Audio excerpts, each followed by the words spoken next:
కాకినాడ గణపతి పీఠంలో ఏకదంత సంకష్టహర చతుర్థి. సంకష్టహర చతుర్థి సృష్టి ఆరంభం నుండి త్రిమూర్త్యాత్మకంగా కొలిచే ఉపవాస ఉత్సవమని భోగి గణపతి పీఠం పేర్కొంది.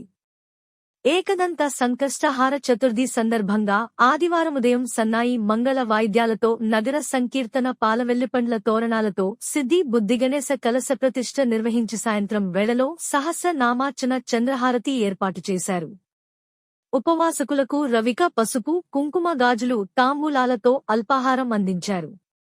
మంగళవార చతుర్థి అత్యంత విశిష్టమైనందున వచ్చే నెల జూన్ 25 మంగళవారం సంకష్టహార చతుర్థి అయినందున 6వ మాసోత్సవంగా ఉపవాసకులకు గణపతి ఫోటో ఫ్రేమ్ చిత్రపటాలు బహుకరిస్తామని పీఠం వ్యవస్థాపక ఉపాసకులు దూసర్ల పుడిరమణరాజు వరలక్ష్మి దంపతులు తెలియజేశారు. పాలవెల్లి పండ్ల అలంకరణలో అలరించిన చతుర్థి గణపతి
विकटाय नमः।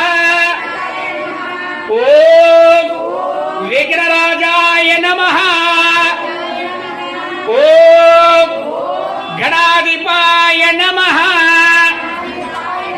ओम ఏకదంత సంకష్టహర చతుర్థి సందర్భంగా స్వయంభూ కాకినాడ భోగి గణపతి పీఠంలో స్వామివారి యొక్క నగర సంకీర్తన సన్నాయి మంగళ వాయిద్యాలతో చతుర్థి ఉపవాసకులతో జరిగి సిద్ధి బుద్ధి సమేత విఘ్నేశ్వర స్వామివారి యొక్క కలశ ప్రతిష్ట, అదేవిధంగా స్వామివారి యొక్క పూజా కార్యక్రమాలు పూర్తి చేసుకుని సాయంత్రం వేళలో సామూహిక సహస్రనామ పారాయణ, మంగళహారతి, ఉపవాసకులకు పసుపు కుంకుమ రవిక గాజుల యొక్క ప్రధానంతో అల్పాహారం ఏర్పాటు. ఈ విధంగా సంకష్టహార చతుర్థి 2026 మాఘమాసం వరకు 24 నెలల పాటు చతుర్థి మాసోత్సవాలు భోగి గణపతి పీఠంలో నిర్వహణ జరుగుతూ ఉన్నాయి.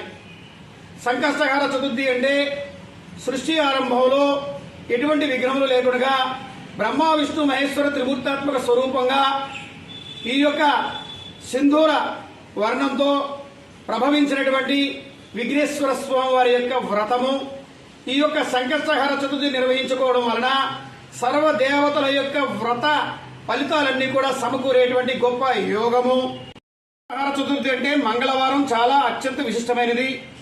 వచ్చే నెల జూన్ నెలలో 25వ తేదీన మంగళవారం నాడు సంకష్టహార చతుర్థి జరుగుతుంది. ఆ సందర్భంగా చతుర్థి ఉపవాసకులకి గణపతి యొక్క ఫోటో ఫ్రేమ్ తోటి చిత్రపటాల బహుకరణ కార్యక్రమం భోగి గణపతి పీఠం నిర్వహిస్తోంది. గణేష్ మహారాజుకి జై.